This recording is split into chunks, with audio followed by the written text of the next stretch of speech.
Detroit Lions fans, welcome back in. Steve and Will, Detroit Den 313, Monday night edition. Will, we're gonna have a conversation tonight. Don't know how it's gonna go. Don't know where your head's at. Don't know what you're thinking, but we're gonna play a little game. Okay. We're Oh gonna boy. pretend.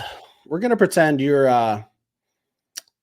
the owner of an NFL team. Okay, brand new, maybe even an expansion team. Doesn't matter. If you want to pick whatever your least favorite team is, you own that team. You've Okay. hired your general manager.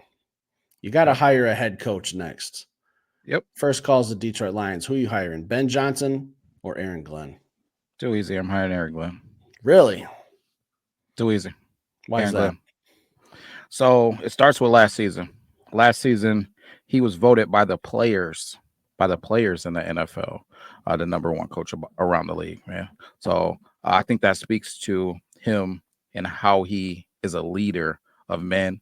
And when the players speak that highly of you, the guys that you got to deal with, the guys you got to cut, the guys you got to say, hey, man, you're not getting the job done, the guys who you have to manage and still get them to be able to put out, whether it's Thursday, Saturday, Sunday, or Monday night, even Tuesday night football. Gosh, the NFL just plays all the time. But anyways, Too much to keep man, track of. yeah, too many days. But yeah, man, the way that he leads, I think, is special. And that's not taking anything away from Ben, because Ben does a phenomenal job too. It just so happens that I just think Aaron Glenn is just doing it that much better. You agree? Disagree? Where you at? I do agree, but I'm not going to knock Ben Johnson. I'll say this. We're starting to get to that point where we're probably going to be discussing coaching trees branching off from Dan Campbell. Like Dan Campbell is going to be the roots. 5, 6, 7 years from now, we're going to be talking about the Dan Campbell coaching tree, kind of like we do with the Bill Parcells, a Bill Belichick, the coaching tree. Aaron Glenn and Ben Johnson are both going to be phenomenal head coaches. All right. So we're going to see real quick, we're going to see something. What's Dan going to do when he has to replace both these coordinators? Because I think it's for sure this season. Like this is the last run. You know, I think we're going to see what Dan has to do when he has to replace not one but two coordinators. But I think you're right. I think Aaron Glenn, it speaks loudly when players say that, hey, this is the number one coach in the NFL. That's who I want to play for. Yep. But on the other aspect, Ben Johnson, the NFL's kind of just shifted. And everyone's looking for the next Shawn McVey or the offensive mind, the genius. You know, you're probably going to be in a position where maybe you have a younger quarterback or you have a top draft pick and you want to get a quarterback developed, and Ben Johnson's going to be the right guy for that job. So I think it really just depends on what the job is, how my team's looking, how I'm shaped, and then coming from a Dan Campbell tree, you know, the word culture is going to be strong. So I think these guys are going to be highly coveted this offseason. Yeah. Not taking anything away from Ben. I just feel like he's the kind of guy that I could see. And guys, I'm ready. Let me get loose. Let me get loose. Ben's a guy that I could see failing as a head coach, man. And I don't think that he's a bad coach. I think he's a really good coach. But there's a difference between being a good offensive coordinator and being a leader of men. When I look at Aaron Glenn has done less with more, meaning he's always struggled to have all of the personnel that he needs. To the opposite end of that, I feel like Ben has had the personnel. He's always had dogs. He's always had people to go to offensively to get this thing done. And I think that's why when I look at him, I just think, man, he's got the perfect scenario. And don't get it twisted. Aaron Glenn's scenario is getting really good this season. Like, it's gotten really good, even though he's had struggles and bumps in the road. He started this season off in the best situation that he's had. He's been phenomenal, and people are finally catching up to believing in him, because there's so many people that I feel like he was similar to J-Mo. We had to fight people off of Aaron Glenn, and he was in a hot seat, and he's about to lose his job and all of this stuff. So Ben's been the opposite, man. He's had his struggles to where all last season the dude couldn't score in the third quarter, but nobody was putting him in the hot seat. I just feel like when he goes to have to be the guy, to me, he has yet to show that he's that leader of men. Not to say that he can't do it, but if I was betting the house on who would be successful and who wouldn't, I would bet Ben would have more struggles than Aaron Glenn will. I think you're spot on. When I look at Aaron Glenn and you're talking about like missing pieces, we're mostly talking about injuries, correct? Not like lack of trying. Like you look at Aaron Glenn and what he's lost just this year. Marcus Davenport, Barnes, Aiden Hutchinson, captain on his defense. Now Alex Anzalone for an extended period of time, captain on his defense. Last season was the whole secondary banged up. So, yeah, he hasn't had a full complement of players to really work with and move around and get creative. He's just kind of putting it together, and it's still working. When I look at Ben Johnson, I think what's going to I heard some crazy rumors, and I don't know what's true from last season when he was going through his interviews and like the price tag he was asking for was like 15 million or something to be a first year head coach. And this year he's came out and said on the record that, I don't want to take a head coaching job unless I can call the plays. I think that might play a factor too, because when you're a head coach, you got to step back sometimes and say, hey, I trust my coordinators 100%. Like they're running their offense or their defense. And I think that's what Dan does. I don't think Dan really steps in and like takes over play calling for either one. I think it's just kind of you got 2 downs here. You can go ahead and, do whatever you got to do. You got 2 downs to get this yardage, or maybe he kill something, or, hey, I want to run the ball here. But the majority of the play calling is probably coming from AG and Ben. Other than maybe some fourth down stuff, like who knows what's going on there. But I think you're right. I think Aaron Glenn, I've said it before, I'm more scared of losing him than I am Ben Johnson. Yeah, and there's a guy, we've talked about him, Steve. I finally seen. You gonna drop a name? You gonna drop a name right now? I am. You want me to hold it? You do you. Whatever you feel is right. We've talked about him before. That's the only reason why I was going to drop him. But there's a guy on our staff, man, that I think that'll step right in and be the OC if Ben leaves. And I don't think we'll miss a beat because he's already built a rapport with JG, man, Vanilla Vic, as Steve calls him. But 21 yards. Dangerous man on legs. Yeah, 21 yards the other day, almost 100. Just one more broke tackle. He was going for 80. Anyways, Tanner Inkstrin, man.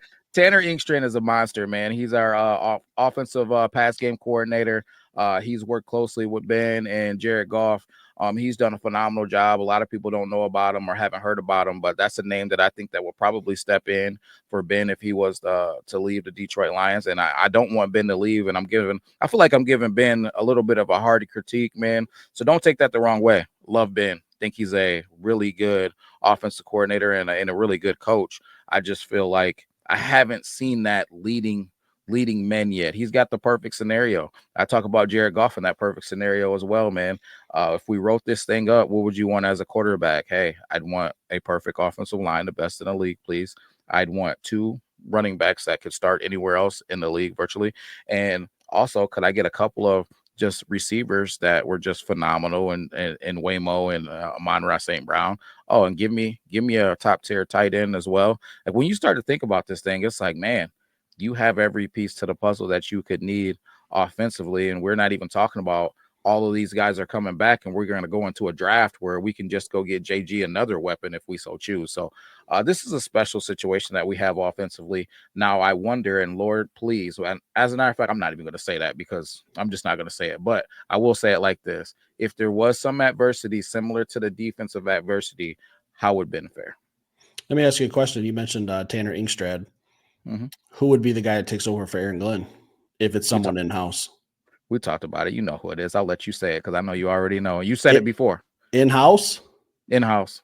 I'm more of thinking like, hey, maybe we bring Robert Saleh to Detroit, see what his official job title is at the time. In-house, the probably realistic situation would probably be, I'm guessing, Calvin Shepard maybe. Yeah. I mean, who do you have in mind? Terrell Williams, hands down. He takes over. Yeah, I could see that. There's some options. Yeah, I think you mentioned Terrell Williams before. That's the only reason why I said that. But I think he's the guy. He's just a NFL renowned guy when it comes to defensive line, defensive fronts, defensive play. And I think that he would just step in and be able to do the job. I think him being around the league with different coaches in different situations and schemes would help him out tremendously. I know he wants to be here because his son's a hockey player playing in the area. So that's something that brought him to Detroit anyways. So I think that he's a guy that would just step in for Aaron Glenn and keep this thing going, man. I'm with it. I know I did say that. I just can't remember if that was before Robert Saleh got fired or if that was when he was still with the Jets, but that's probably my number one choice. And that's going to be hard to get me off of because I watched what that dude did with the San Francisco 49ers. And he was my probably, I'll be honest, he was my number one head coach I wanted with the Detroit Lions, and we ended up with Dan Campbell. Obviously, it worked out for us. But he went on to New York, and their defenses played phenomenal. Like, they had some studs. They had a top 5 defense like the whole time he was there. So he's a very great defensive coach, and they fired him. So I think he would be my number one choice. And real quick, for people who aren't familiar with Tanner Inkstrad or what he does, I don't know their names, but the Chicago Bears fired their offensive coordinator last week. I don't know his name. And I was watching a little bit of that game yesterday. They did the same thing that we're talking about here, was promoting their passing game coordinator. He was now the play caller. And honestly, I thought the Bears looked better, not great. Got to watch a little bit of that game, but they looked a little bit more balanced. I mean, it's still the Bears. They still have a lot of work to do. But that's just kind of the situation we're talking about that we could be seeing here in Detroit in the next, I don't know, what we're talking, like 5 months. I guess it's a little ways down the road, but it's something we could probably keep an eye out in, and who's going to take over the play calling on both sides of the football. Let me ask you this. Are you nervous? Nervous about what? Losing one, two, or both of them? Losing both of them. I think that's going to be a big test for Dan Campbell, but I trust Dan Campbell. He's going to have to find someone to replace those coaches. I think we have great options in-house. If he wants to venture outside of the organization, I think there's some great options there too. Like I mentioned, Robert Saleh. I'm drawing a blank. The old coach from the Tennessee Titans that just got fired. Mike Vrabel. Yeah, he'd be another option that's available right now. I'm not going to throw out a name like Bill Belichick, okay? I'm thinking sometimes when these guys get fired, sometimes they got to take a step back and go back to being a coordinator and kind of rebrand their name before they get another opportunity, like we've seen with Josh McDaniels like 500 times. That dude's a head coach, and then he's an offensive coordinator. I can't even keep track of where he's going, but that's just the way it goes. So I think there's plenty of options, and that would be a big test for Dan. Yeah, I think only thing I worry about with Mike, man, is he too big for the position, man? He is I don't know, man. He's just a imposing person. And I'll say this. The thought of going out to a game with Mike Vrabel and Dan Campbell on the same sideline. Are you kidding me? That's a tag team duo right there. Sir. Listen, imagine having them at practice. Hey, listen. They said what they said. Wrap it up. Both of them doing down-ups. Like, I can't even imagine. And I'll say this, knowing a lot about the Tennessee Titans, you're familiar with Taylor Lewan and Will Compton and those guys from Barstool that played for them. Everyone speaks very highly of Mike Vrabel. Okay. He's a player's coach as well. So I think he would be another perfect fit.